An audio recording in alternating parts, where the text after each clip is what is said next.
Hello दोस्तों, आपका स्वागत है मेरे इस चैनल पे। अगर आप कक्षा 10 में हैं और 2025 में अपना बोर्ड का एग्ज़ाम देने वाले हैं तो आप सही जगह पे हैं। हम अपनी एक सीरीज़ चला रहे थे जिस सीरीज़ में हम कक्षा 10 के गणित की हर चैप्टर का एमसीक्यू सॉल्व कर रहे थे। अभी तक हमने चैप्टर 1 से चैप्टर 5 तक के सारे एमसीक्यू सॉल्व कर चुके हैं। आज हम करेंगे चैप्टर 6 के एमसीक्यू।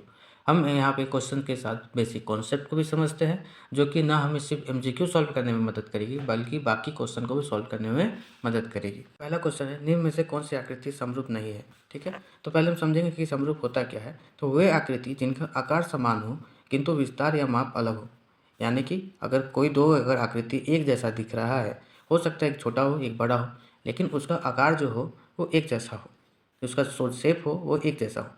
देखते हैं, अगर वृत्त है तो वृत्त हमेशा गोल बनता है। हो सकता है कोई वृत्त छोटा हो या बड़ा हो, तो एक रूप का है तो उससे वो समरूप होता है। समद्विबाहु त्रिभुज बनेगा। ठीक है, तो समद्विबाहु त्रिभुज मान लें कि समद्विबाहु यानी दो भुजा समान हो, तीसरी भुजा असमान होती है ना। तो इसका क्या होता है, आकार एक जैसा नहीं हो पाता है। ठीक है, हो सकता है इसका डिस्टेंस कम हो, इसका डिस्टेंस क्या हो जाएगा, ज़्यादा हो जाएगा। तो ये एक रूप का नहीं होता, यानी समद्विबाहु त्रिभुज एक रूप का नहीं होता है। उसी तरह वर्ग रहेगा, तो वर्ग का चारों भुजा क्या होता है, बराबर होता है ना। तो हमेशा उसका शेप क्या होगा, एक सेम होगा, सिर्फ इसका क्या हो गया, माप बड़ा हो गया है। उसी तरह समबाहु त्रिभुज यानी तीनों भुजा क्या होगी, बराबर होगी। तो कोई बड़ा भी है तो उसकी तीनों भुजा क्या होगी, बड़ा होगी, है ना। तो ये समरूप है, ये समरूप है। लेकिन अगर जो समद्विबाहु त्रिभुज है वो समरूप नहीं है। तो हमारा ऑप्शन नंबर क्या हो जाएगा, ऑप्शन नंबर बी हमारे यहाँ पे नहीं पूछा है, तो यहाँ पे कौन सा नहीं है, तो समद्विबाहु त्रिभुज नहीं है, यानी ऑप्शन नंबर बी हमारे यहाँ पे करेक्ट आंसर हो जाएगा। सभी वृत्त क्या होते हैं, मैंने अभी पहले बताया, वृत्त क्या होते हैं, समरूप होते हैं। सभी वृत्त क्या होते हैं, समरूप होते हैं। और क्या होते हैं, सर्वांगसम भी होते हैं, है ना। तो हमारा यहाँ पे ऑप्शन नंबर हो जाएगा बी, माफ करिएगा, सर्वांगसम नहीं, ऑप्शन नंबर हो जाएगा यहाँ पे बी। नेक्स्ट हम लोग देखते हैं, सभी वर्ग क्या होते हैं। तो वर्ग क्या होते हैं बताइए, अभी मैंने बताया सभी वर्ग क्या होंगे, तो सभी वर्ग होंगे समरूप, है ना। और क्या होंगे, फिर नेक्स्ट हमारा क्वेश्चन है क्वेश्चन नंबर 4। क्वेश्चन नंबर 4 हमारा है, सभी डैश त्रिभुज समरूप होते हैं। कौन से, समद्विबाहु, समद्विबाहु तो नहीं होता, अभी तुरंत पढ़े थे। समकोण नहीं, कौन सा, समबाहु त्रिभुज, जिसका तीनों भुजा समान हो वो त्रिभुज हमेशा क्या होता है, समरूप होते हैं। नेक्स्ट हमारा क्वेश्चन है, दो भिन्न त्रिज्या वाले वृत्त हमेशा होते हैं। क्या होते हैं दो भिन्न त्रिज्या वाले हमेशा, तो वो हमेशा क्या होते हैं, समरूप होते हैं। ठीक है, क्योंकि वृत्त जो है हमेशा क्या होगा, समरूप होता है।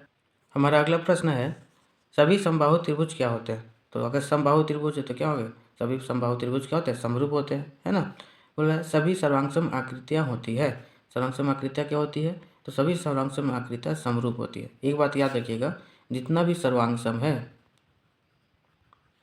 वो समरूप होगी, लेकिन अगर समरूप है तो ये नहीं कह सकते कि वो सर्वांगसम है।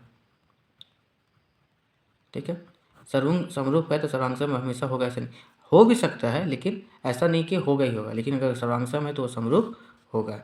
नेक्स्ट, समान भुजा वाले सभी बहुभुज समरूप होते हैं। ठीक है, नेक्स्ट हमारा क्वेश्चन क्या है, तो बोल रहा है कि समान भुजा वाले सभी बहुभुज समरूप होते हैं यदि उसकी संगत भुजाएं क्या होगी। ठीक है, तो उसकी संगत भुजाएं क्या होगी, समानुपाती होगी, यानी समान अनुपात में होगा। ठीक है, अगर समान भुजा वाले हैं तो उसका अनुपात भी क्या होना चाहिए, समान होना चाहिए।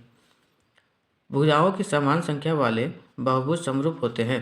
ठीक है, तो बोल रहा है कि भुजाओं की समान संख्या वाले बहुभुज समरूप होते हैं। तो होते हैं यदि उनके डैश संगत कोण होते हैं। तो क्या बोले, संगत कोण क्या होता है, तो संगत कोण इसका हो जाएगा हमारा बराबर। अगर संगत कोण बराबर कहने का मतलब है कि अगर दो त्रिभुज है ना, और अगर ये समरूप है तो इसका संगत कोण क्या होगा, अगर ये त्रिभुज इस त्रिभुज से सर्वभुज है, मान लीजिए ए बी सी है और यहाँ पे डी ई और एफ है, तो बोल रहे त्रिभुज ए बी सी अगर समरूप है त्रिभुज डी ई एफ से, तो इसका संगत कोण यानी एंगल ए कोण डी से बराबर होगा, कोण बी कोण ई से बराबर होगा, कोण सी कोण एफ से बराबर होगा, है ना। तो तो क्या हो जाएगा, इसके संगत कोण क्या हो जाएंगे, बराबर हो जाएंगे। 10 किसी त्रिभुज में एक भुजा के समांतर खींची गई रेखा अन्य दो भुजाओं के डैश अनुपात में विभाजित होती है। ठीक है, तो हमेशा क्या होगा, समान भाव में। मैं बताता हूँ कि 10 नंबर क्या बोला कि अगर एक त्रिभुज है ना, मान लो ए बी सी एक त्रिभुज है और बी सी से समांतर अगर कोई एक रेखा खींची जाए, है ना, तो इसका जो अनुपात होगा वो समान रूप से उसको क्या करेगा, समान अनुपात में विभाजित करेगा। यानी ए बी मान लीजिए यहाँ पे ई है और ये एफ है, तो क्या हो जाएगा हमारा समान अनुपात, तो ए अनुपात ए बी बराबर होगा ए एफ अनुपात एफ सी से। ठीक है। नेक्स्ट हमारा क्वेश्चन है 11 नंबर, समरुप त्रिभुज की संगत भुजाएं होती है। तो समरुप त्रिभुज की संगत भुजाएं क्या होगी, तो समरुप त्रिभुज की संगत भुजाएं हमेशा क्या होती है, समान अनुपात में होती है। कहने का मतलब दो त्रिभुज है, दोनों समरूप है, तो उसका संगत भुजा का अनुपात बराबर होगा। जैसे मैंने अभी यहाँ पे बताया था कि क्या होता है कि इसका आकार बढ़ जाता है, लेकिन इसका अनुपात क्या होगा। जैसे मान लीजिए कि इसका अनुपात इसका था 2, ठीक है, ये तो समरूप था, ठीक है, तो 2 2 2 करके था, तो इसका क्या होगा 4 4 4 करके है, तो 2/4 2/4 और 2/4। अगर इसका अनुपात इससे, इसका अनुपात इससे, इसका अनुपात इससे करते हैं तो हमेशा इसका अनुपात क्या होगा 1/2 1/2 और 1/2, यानी इसका अनुपात हमेशा क्या होगा।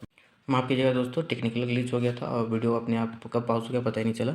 हम लोग फिर से करते हैं, ठीक है। 12 नंबर क्या होगा कि समरूप त्रिभुज के संगत कौन क्या होते हैं। तो समरूप त्रिभुज जो भी रहते हैं, मान लीजिए 2 त्रिभुज है, ठीक है, अगर इसका नाम ए बी सी है और इसका नाम डी ई एफ है ना, तो इसका जो संगत कौन होगा, यानी कि ए और डी हमेशा क्या होगा बराबर होगा, बी जो हमेशा ई से बराबर होगा और सी हमारा एफ से बराबर होगा, है ना।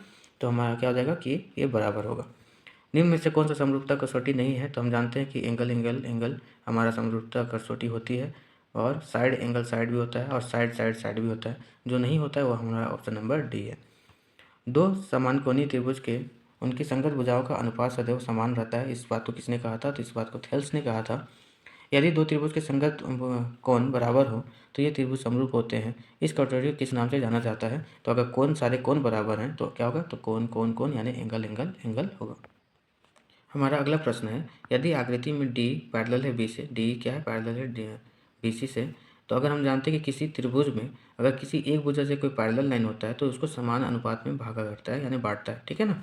अब हम देखते हैं कि यहाँ पे जो बी डी दिया हुआ है, बी डी का मान दिया हुआ है 2, ठीक है, ए का मान दिया हुआ है 1.5 और ई सी का मान दिया हुआ है 3, ठीक है। तो हम इसको ऐसा लिख सकते हैं, इसको हम लोग ऐसा लिख सकते हैं क्या कि समान अनुपात में बांटता है, तो ए डी बटा बी डी बराबर ए ई बटा ई सी, है ना। तो ए डी का मान हमें पता नहीं है, तो हमने लिखें बी डी का मान हम लोग क्या है 2 है, यहाँ पे इसका मान क्या है ए का, तो 1.5 और ई सी का मान कितना है, तो 3 है ना।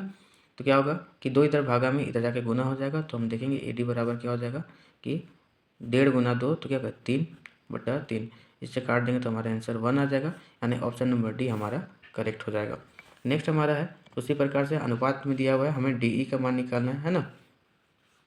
तो यहाँ पे दिया हुआ है ए डी कितना है 3 है, तो ए डी हमारा दिया हुआ है 3, बी डी दिया हुआ है हमारा 4, बी सी दिया हुआ है हमारा 14, हमें डी ई का मान निकालना है यानी इसका मान निकालना है, ठीक है। तो हम क्या करेंगे उसी प्रकार से हम लोग बनाएंगे यहाँ पे, तो क्या हो जाएगा हमारा, तो हम यहाँ पे देखते हैं कि ये दिया हुआ है 3:4 में और हमें इसका अनुपात पता नहीं है ना। तो हम क्या करेंगे, इसे सॉल्व करने की कोशिश करेंगे। तो x क्या इधर 14 भागा में इधर आके गुना हो जाएगा, 3 गुना 14/4 बराबर x, काट देंगे इसको तो 7, 21/2 ऐसा होगा। हमारा अगला प्रश्न है 18 नंबर, इसमें हम सॉल्व क्या करना है, तो इसमें बोला है कि डी बराबर डी है जो पैरेलल है, पैरेलल है किससे, समांतर है बी सी से, इसी का मान निकालना है, ठीक है। तो उसी प्रकार से करेंगे हम कि क्या करेंगे 1.5/3 बराबर 1/x, ठीक है। अब क्या होगा कि 1.5 दूनी 3 हो जाएगा, 2 हो जाएगा, x इधर आ जाएगा तो क्या हो जाएगा x उधर चल जाएगा तो x और 2 इधर आकर 1 से गुना होगा तो 2, तो हम लोग क्या हो जाएगा x बराबर 2, यानी ऑप्शन नंबर सी हमारा करेक्ट हो जाएगा। उसी प्रकार इसे बनाना है, ये 1/2 है, तो देख रहे एक क्या है 2 गुना हो गया, तो इसका 2 गुना क्या हो जाएगा 3, ऐसा भी हम लोग देख के डायरेक्ट बना सकते हैं, यानी ऑप्शन नंबर हमारा ए। नेक्स्ट हमारा है किसे सॉल्व करना है, ठीक है। तो इसे भी हम देख सकते हैं कि 18 तिया 54 होता है, कितना होता है 18 तिया 54, यानी देखिए 1.8 है, इंटू करेंगे तो 5.4, तो उसमें क्या गुना करेंगे 3 से, तो हमारा 72 आ जाएगा। तो हम जानते हैं कि क्या होता है 24 तिया 72 होता है, 24 तिया 72, क्योंकि यहाँ पे पॉइंट में तो पॉइंट में लगा देंगे, तो ऑप्शन नंबर बी हमारा यहाँ पे करेक्ट हो जाएगा। उसी प्रकार क्या बोला है क्वेश्चन में कि बी डी हमारा दिया हुआ है 7.2, ए हमारा दिया है 1.8 और ई सी दिया हुआ है 5.4। हम जानते हैं कि 18 तिया क्या होता है 54, सेम क्वेश्चन है, यही क्वेश्चन ये क्वेश्चन दोनों क्या है सेम है, तो इसका आंसर भी क्या हो जाएगा 2.4 हो जाएगा। इसमें मान इसमें रख दिया, इसमें मान आपको यहाँ पे रख दिया, सेम क्वेश्चन है, कोई डिफरेंस नहीं है। नेक्स्ट हमारा क्वेश्चन है क्वेश्चन नंबर 22, यदि ए डी इक्वल टू 1 है तो और बी डी इक्वल टू हम लिख देते ए डी 1 है और बी डी हमारा 1.5 है, ए ई 2 है और ई सी हमारा 4 है। तो बोल रहा है इनमें से कौन सा कथन सत्य है, कौन सा कथन सत्य है। ठीक है, तो बोल रहा है कि पैरेलल, तो पैरेलल होने क्या होना चाहिए, तो हम देख रहे हैं कि 2 दूनी 4 हुआ तो 1 दूनी 2 होना चाहिए, तो पैरेलल तो है नहीं, परपेंडिकुलर का कोई नियम हम पढ़े नहीं है। और बोल रहा है डी बराबर है बी सी, ऐसा कोई भी नियम है नहीं, तो हमारा ऑप्शन जो हो जाएगा इनमें से कोई नहीं। हमारा अगला प्रश्न है कि यह आकृति में डी समांतर है बीसी से। ठीक है, तो डी समांतर है बीसी से, तो ए डी 3 दिया हुआ है, बी डी 1.5 दिया हुआ है, तो ई सी दिया हुआ है हमारा 1। तो आप बताइए ये क्या होगा। ठीक है, तो ये इसका दोगुना है ना, तो इसका दोगुना होगा। ऑप्शन में आप बताइएगा इसका आंसर क्या होगा, आप नीचे कमेंट करके बताएं। उसी प्रकार हम देखेंगे कि क्या बोला है कि ए बी सी डी में डी कर्मलसा है, इसमें ए बी और सी में 2 बिंदु है। ठीक है, तो बोल रहे ए डी बराबर 2 है, तो ए बराबर क्या होगा, तो हम क्या करते हैं इसको हम लोग पहले डायग्राम बना लेते हैं। त्रिभुज ए बी सी, डी और ई कहाँ है, ए बी में है, तो इधर डी है और इधर ई है, डी है और इधर ई है। ठीक है, क्या बोल रहा है कि ए डी और बी डी, ठीक है, ए डी और बी डी कितने अनुपात में है, तो 2:3 में है, 2:3 में है।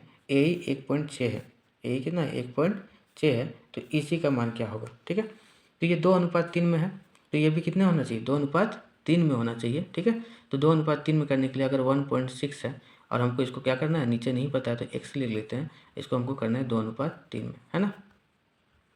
अब क्या करेंगे हम, अब x को इधर ले लाएंगे और हम लोग सॉल्व कर देंगे, इधर भागा में इधर जाके गुना हो जाएगा, तो 1.6 गुना 3 बटा 2 बराबर x। ठीक है, इसको काट देंगे तो 0.8, 8 दूनी 16 और 8 दिया 24 यानी 2.4, यानी ऑप्शन नंबर सी हमारा यहाँ पे हो जाएगा करेक्ट। नेक्स्ट हमारा 25 नंबर, एक त्रिभुज ए बी सी भुजाओं में ए बी और ए सी पर क्रमशः डी और ई पर है। अब ये सेम क्वेश्चन है, आप इसके बताइए मुझे आंसर कमेंट करके कि इसका आंसर क्या होगा। अगर आपको इसमें कोई दिक्कत होता है तो मुझे कमेंट करें, मैं आपको समस्या का समाधान करने के लिए तत्पर हूँ। बहुत बहुत धन्यवाद।